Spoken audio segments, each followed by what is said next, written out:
Hello friends, I am Dr. SP Patil madam. आज आपण या व्हिडिओमध्ये सेमीकंडक्टर फिजिक्समधील formation of energy band in solids याविषयी माहिती घेणार आहोत. आज आपण ज्या पॉईंट्सवरती चर्चा करणार आहोत ते पॉईंट्स आहेत energy band, valence band, conduction band, forbidden energy band and band diagram.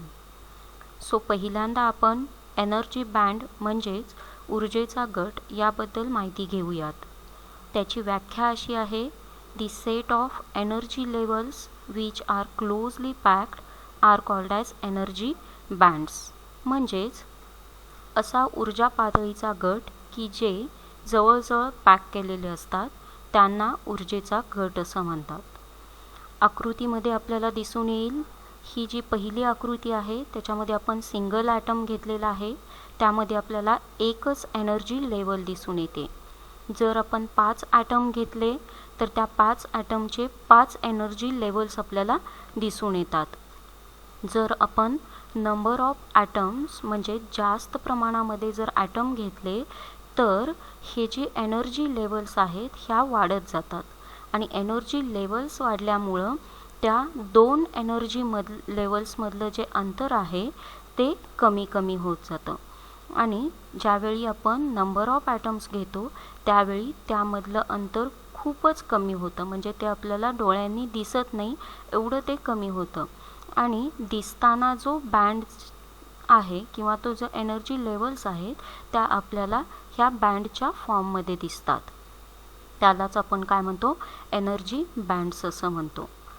There are 3 main energy bands in solids. म्हणजेच घन पदार्थामध्ये 3 प्रकारचे एनर्जी बँड्स असतात. पहिला आहे तो व्हॅलन्स बँड आहे, दुसरा आहे तो कंडक्शन बँड आहे आणि तिसरा जो आहे तो फॉरबिडन एनर्जी गॅप आहे. सो पहिल्यांदा आपण पहिला बँड बघतोय, व्हॅलन्स बँड. त्याची व्याख्या अशी आहे, the range of energies possessed by valence electrons is known as the valence band. म्हणजेच व्हॅलन्स इलेक्ट्रॉनद्वारे व्यापलेल्या ऊर्जेच्या श्रेणीला व्हॅलन्स बँड असं म्हणतात. मग आपल्याला व्हॅलन्स इलेक्ट्रॉन्स म्हणजे काय हे माहीत असायला पाहिजे. सो आपण बघतोय व्हॅलन्स इलेक्ट्रॉनची व्याख्या. The electrons in the outermost orbit of an atom are known as the valence electrons. Examples, sodium, carbon. म्हणजेच अणूच्या सर्वात बाहेरील कक्षेमधील इलेक्ट्रॉन्सना व्हॅलन्स इलेक्ट्रॉन्स असं म्हणतात. जर आपण सोडियम ॲटम कन्सिडर केला तर त्याच्या आउटरमोस्ट सेलमध्ये म्हणजेच बाहेरच्या कक्षेमध्ये एकच इलेक्ट्रॉन आहे. त्या इलेक्ट्रॉनला आपण काय म्हणतो, व्हॅलन्स इलेक्ट्रॉन असं म्हणतो. नंतर जर आपण कार्बन हा ॲटम कन्सिडर केला तर त्याच्या आउटरमोस्ट सेलमध्ये 4 इलेक्ट्रॉन्स आहेत. सो कार्बनचे व्हॅलन्स इलेक्ट्रॉन्स किती झाले, 4 झाले. सो व्हॅलन्स इलेक्ट्रॉन म्हणजे कोणत्याही ॲटमच्या बाहेरील कक्षेमध्ये जेवढे इलेक्ट्रॉन प्रेझेंट असतात त्या इलेक्ट्रॉन्सना आपण व्हॅलन्स इलेक्ट्रॉन्स असं म्हणतो. पुढचा पॉईंट आहे आपला कंडक्शन बँड. त्याची व्याख्या अशी आहे, the range of energies possessed by the conducting electrons is called as conduction band. म्हणजेच वाहक इलेक्ट्रॉन्सद्वारे व्यापलेल्या ऊर्जेच्या श्रेणीला वाहक बँड असं म्हणतात.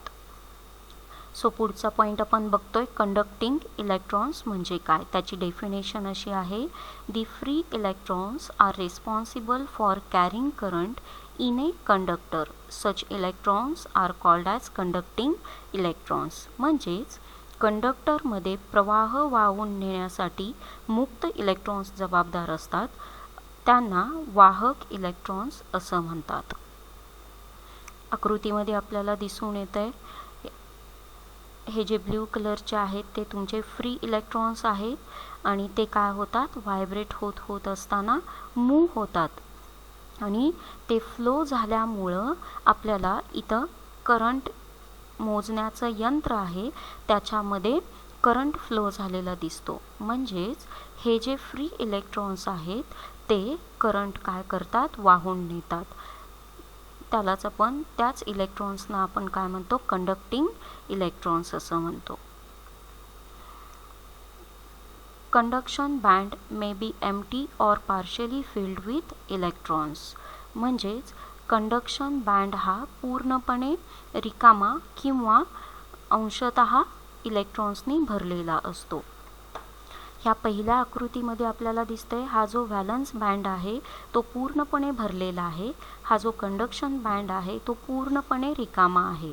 दुसऱ्या आकृतीमध्ये आपल्याला दिसते व्हॅलन्स बँड हा पार्शियली फिल्ड म्हणजेच अंशतः भरलेला आहे आणि कंडक्शन बँड सुद्धा अंशतः भरलेला आहे.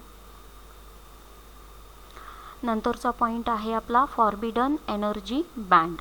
त्याची डेफिनेशन अशी आहे दी energy gap between the valence band and the conduction band is called as forbidden energy band or energy gap. It is denoted by EG. म्हणजेच कंडक्शन बँड आणि व्हॅलन्स बँड यामधील एनर्जीचं जे अंतर आहे किंवा तो जो एनर्जी गॅप आहे त्याला आपण काय म्हणतो फॉरबिडन एनर्जी बँड म्हणजेच निषिद्ध ऊर्जा अंतर किंवा एनर्जीमधील अंतर किंवा ऊर्जा अंतर असं म्हटलं जातं आणि ते EG यांनी दर्शवलं जातं. पुढचा पॉइंट आहे बँड डायग्राम. आकृतीमध्ये आपल्याला दिसून येतं inner bands, valence band, conduction band and forbidden energy band. म्हणजेच हे काय आहेत फॉर्मेशन ऑफ एनर्जी बँड्स आहेत.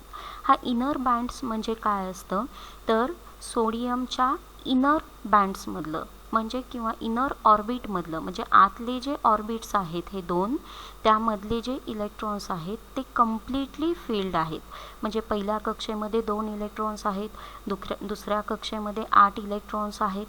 तर हे जे 2 सेल्स आहेत किंवा ऑर्बिट्स आहेत ते कम्प्लिटली फिल्ड आहेत इलेक्ट्रॉन्सनी. म्हणून त्याला आपण काय म्हणतो इनर बँड्स कम्प्लिटली फिल्ड. त्यानंतर आपल्याला दिसून येतं हा जो व्हॅलन्स बँड आहे तो कंडक्शन बँडच्या बरोबर खालच्या साईडला आहे. ह्या व्हॅलन्स बँडमधील जे इलेक्ट्रॉन्स आहेत म्हणजे ह्या बँडमधील किंवा ह्या ऑर्बिटमधील जे इलेक्ट्रॉन्स आहेत ते न्यूक्लियसची काय असतात लूजली बॉन्ड असतात.